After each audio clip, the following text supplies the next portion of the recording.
Well, hello everyone again. This is Dave Strong from the Schmidt Music Saxophone Shop. And as promised, in this video, we are going to do apples to apples comparison between the new Eastman 850 saxophone, the Rue Saint George, and the 52nd Street, the one that's been out for a while. And so far, I'm really liking both horns. I've been spending a lot of time with them today. And I'm going to play an example and then play the exact same thing on the other saxophone.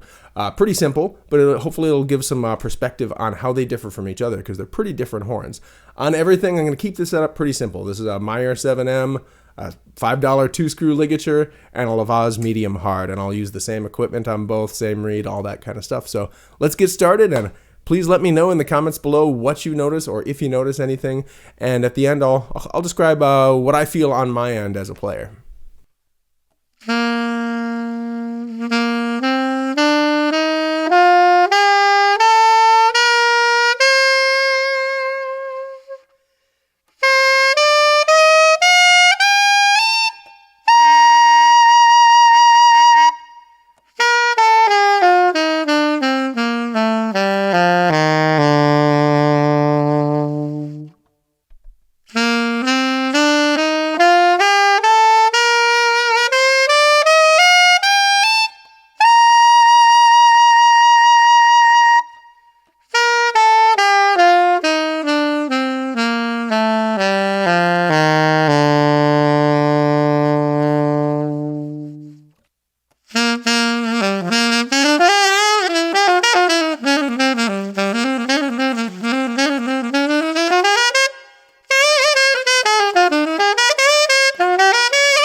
So yeah, really really fun. I keep changing which one I like better.